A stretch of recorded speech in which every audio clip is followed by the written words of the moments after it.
The bushings on these upper and lower control arms are in pretty bad shape, so they're going to have to be replaced. That's next.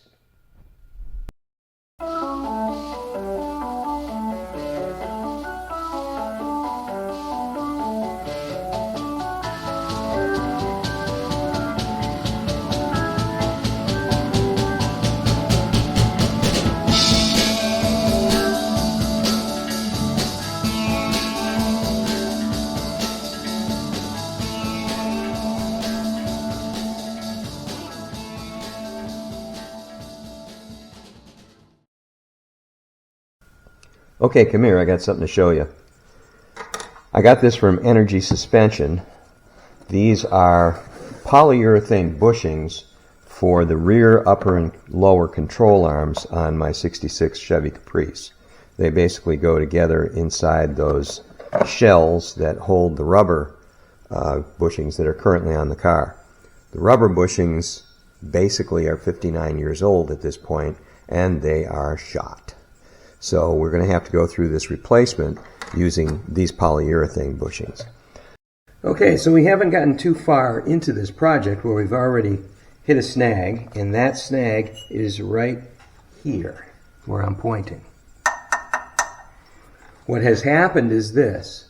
When I took off the panhard, the metal sleeve that's part of the gasket on that side has apparently rusted to the spindle, and I can't get it off. So I'm going to try to apply some heat and see if I can't get that thing heated up enough where it'll actually be able to come off. I've tried soaking it with some PB Blaster, but that hasn't really worked. I tried pounding on it a little bit to try to shake up the rust, and that hasn't really worked. So now we're going to apply some direct heat. Be that as it may, I'm a little leery about doing this because I'm working fairly close to the gas tank, and I really never like to have open flame that close to the tank. But it is what it is, so we're going to give it a try, and we'll skip ahead. If I'm able to get this off, we'll skip ahead and go to the next step.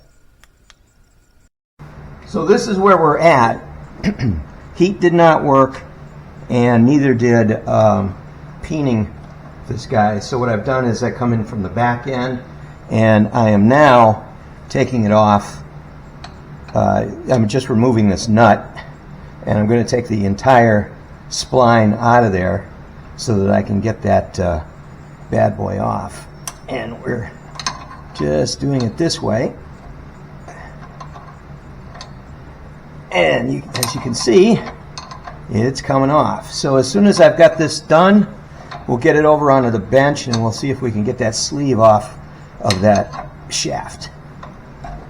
So this is the crux of the problem. Okay, this shaft basically is mounted into an area on the rear axle, and this is where the panhard slides in. If you look at the bushing here, this sleeve is part of that configuration, but it is rusted to this shaft. So we've got to get the sleeve off of the shaft and then clean this shaft up in order to be able to put either a new panhard bushing in here or get a new panhard bar.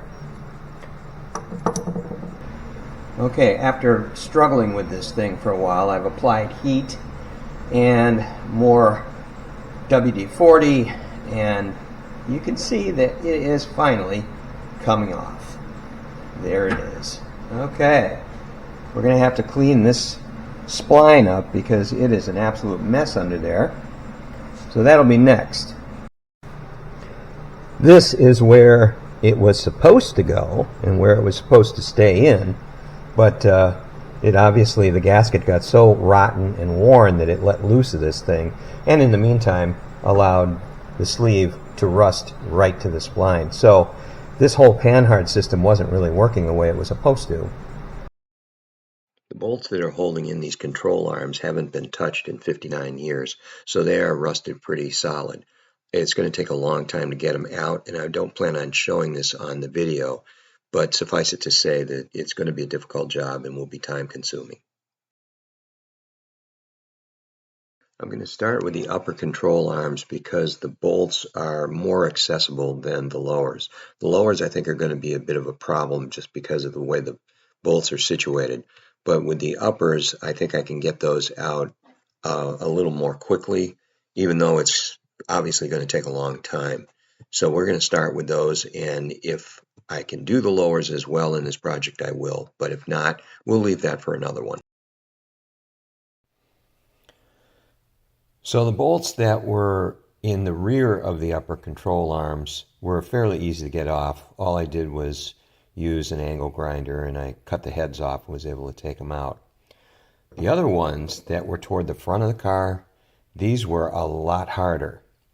What I basically had to do was, once I was able to break the nut loose, I applied PB Blaster and then wire brush and did that combination over and over again while slowly backing the nut out, and then I would bring it back in again, do the same process over, back it out a little further, etc., and keep doing that until I could back that nut all the way off of this bolt. That took hours to do because of the fact that I was essentially using this nut to rechase the threads on this bolt in order for it to come off. It was a very time-consuming process and took probably half a day for each one of the control arms in order to get them out. Long time.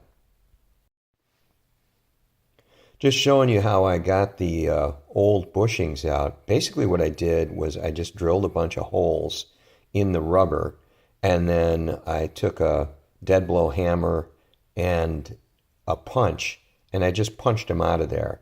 They came out pretty easily once these holes came in, because you can see if you look at this rubber is really shot. There's not much integrity left to it, so it's pretty easy to get them out.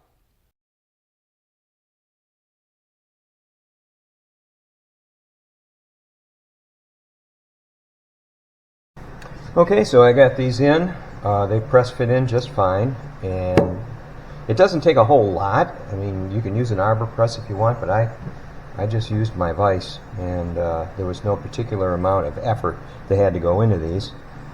So this is now ready to go back on the car.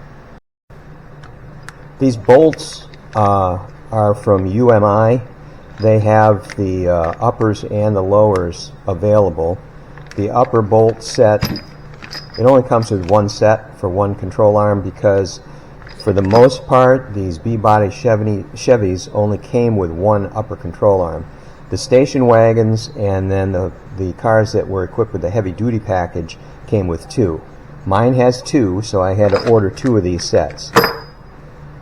So the last thing that was supposed to go in is this panhard bar, and I was able to get this in by using a ratchet strap to pull the axle over to one side so that I could line it up.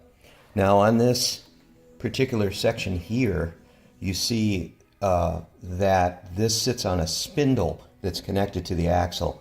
That spindle was too big to accept the sleeve of this bushing. So I had to mill it down by about 1/16 of an inch in order to get the sleeve to go on and off nicely. I don't have a lathe, so basically what I did was I chucked the spindle into my drill press, and I used a series of files in order to get it down. And it took about an hour to do it, but it turned out okay, and everything is fine. Now, as far as the torque specs go on these bolts, I was not able to find any consistent numbers. I got anything from 80 psi to 103. So I just split the difference and I used 90 psi as my benchmark, and I torqued both the front and rear portion of the upper control arms to that 90 psi. Now the panhard is quite a bit less. They said 75, and that's the only place where I could find it, and that's what I used. So those are torqued down to 75 psi.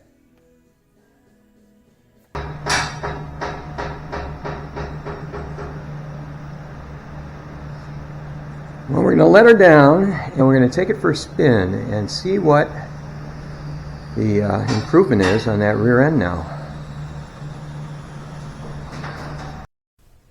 Well, that was one heck of a project, getting the upper control arms and the panhard bar reconditioned with new bushings. I didn't do the lower control arms in this project because, quite frankly, this one really knocked me for a loop. I'm very sore and very tired as a result of this. So there are a couple of takeaways that I thought that you would probably benefit from in watching this video. First and foremost, this took a lot longer to do than what the video looks like. I mean, the video is, what, 15 minutes long? That car was up in the air for over a week while I was taking those control arms off. And I would say to anybody who's doing this, just take your time. Don't try to kill yourself getting this done in short order, because it is really, really hard work, especially for an older guy like me. I mean, it's harder for me to recover from this kind of work than it used to be. Second thing I would recommend is when you're doing work like this, do one control arm at a time from start to finish. Take it off, refurbish it, and then put it back on before moving to the other control arm. The reason I say that is because if you take two off at the same time, then your axle has a chance to shift backwards, and it's very difficult to get it back into position so that you can get the control arms back in place. Ask me how I know this. So there's that. And then finally, I would suggest that when you do this, try to use as much leverage in your favor as you possibly can. And what I mean by that is use tools that will help you in a way that gives you a kind of another set of hands. Just to give you an example, when I had to put the panhard bar back on, the axle was shifted a little bit to one side. So what I did was I used a ratchet strap and I connected it to one of the upper control arms and then the other side to the frame. And I was able to crank the ratchet strap and literally move that axle over into place so that I could get the panhard bar on. It's a lot easier when you do things like that on these projects. Another example had to do with the bushings themselves. They were extremely tight going into the car in comparison to when I was taking the control arms out. Those bushings were shot. They were checkered and rotted and dried up, so those control arms basically popped right out. Well, with the new bushings, it was much harder to get them in. So once again, I was using ratchet straps and things like that to get those control arms lined up so that I could get the bolts through. It takes time to do that, but in the long run, you'll spare yourself a lot of frustration. So the last thing that we're going to do is take this for a little test drive, and you'll get to see that. I'll have the camera set up and be able to do some comments on how the car handles. I'm expecting it to handle quite a bit better than it used to. Well, the difference in the handling of this car is really striking. It's so much better now. That rear end is a lot tighter when I go around a curve. Used to be when I went around a curve like so, I could feel the back end of the car kind of sway, and it doesn't do that anymore. It just feels so much better. I just love this. So now I'm going to be doing the lower control arms next, and that is going to be a lot more difficult. It's going to be a separate project for those. The reason it's going to be that way is because the way the bolts are situated on the lowers, the ones that are toward the front of the car are very difficult to get to, and I'm going to have to kind of figure out a game plan for that. But for right now, we're going to call this a nice success. Love the way the car is running. We will see you on the next video.